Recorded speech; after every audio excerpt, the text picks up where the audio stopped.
अपनी पूरी ताकत झोंक दी थी। बीजेपी की बात की जाए तो बीजेपी ने अपने स्टार प्रचारकों को मैदान में उतारा था, जिसमें केंद्रीय मंत्री, मध्य प्रदेश के सीएम भी शामिल थे। तो वहीं प्रचार में कांग्रेस ने भी कोई कसर नहीं छोड़ी। अब ये देखना होगा कि उपचुनाव में किसका पक्ष भारी रहता है। इन्हीं सब तमाम मुद्दों को लेकर बीजेपी प्रवक्ता संजय श्रीवास्तव से खास बातचीत की हमारे संवाददाता मोनिका दुबे ने। खैरागढ़ उपचुनाव महासंग्राम महामुकाबला, और आज जो खैरागढ़ उपचुनाव का जो रिजल्ट है वह शाम तक क्लियर हो जाएगा कि खैरागढ़ की जनता किसे अपना जनादेश देगी।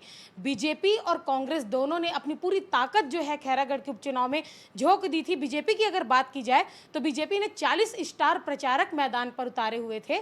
पूरे मुद्दे पर बात करेंगे, हमारे साथ भाजपा प्रवक्ता संजय श्रीवास्तव जी हैं। सर, खैरागढ़ उपचुनाव आज रिजल्ट क्या कहें? देखिए, सामान्यतः ये विषय है कि देश की आज़ादी के बाद जितने भी उपचुनाव हुए हैं और जिस पार्टी की सरकार उस राज्य में रही है, कमोवेश 90% से ज़्यादा परिणाम उस सरकार के पक्ष में जाते हुए दिखाई दिए हैं।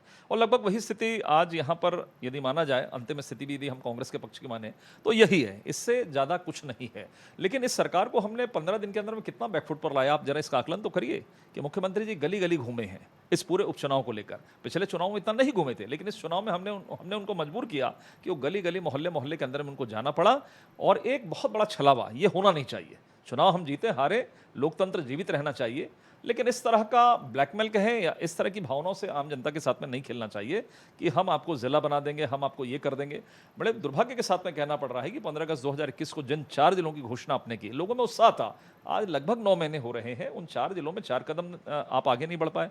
न परिसीमन हुआ, न वहाँ की कोई दावा आपत्तियाँ आज तक हुई, न कोई प्रशासनिक व्यवस्था वहाँ पर क्या होंगी नहीं है। आपके पास वित्तीय स्थिति आपकी खराब है। आप केवल लोगों की भावनाओं से खेलने का काम, इन 3.5 वर्षों में भूपेश बघेल की सरकार ने केवल एक काम किया है कि लोगों को भ्रम में डालो और लोगों की भावनाओं से खेलो और चुनाव को अपने पक्ष में करो। यही काम 3.5 वर्ष की उपलब्धि है।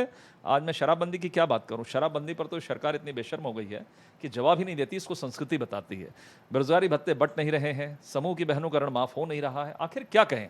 तो मुझे लगता है चुनाव जीतने के लिए कुछ भी कर सकते हैं, लेकिन एक जो जनरल इलेक्शन होगा जो 2023 का, ये इनकी सबसे बड़ी परीक्षा होगी, अग्नि परीक्षा होगी कि वास्तव में 5 साल आपने क्या किया है, उसका परिणाम 2023 में आएगा। तो 2023 के परिणाम को लेकर भी जो बीजेपी है उनकी जो तमाम तरीके के बयान है सामने आ रहे हैं। उपचुनाव की रणनीति, उपचुनाव में जो बीजेपी ने चुनावी रणनीति के साथ मैदान पर उतरी थी 40 स्टार प्रचारकों के साथ, वह कितनी रंग लाती है यह देखने वाली बात होगी।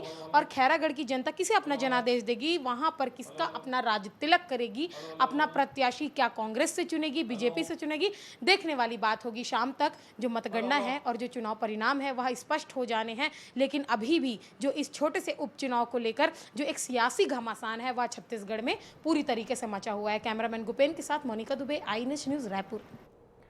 तो एक और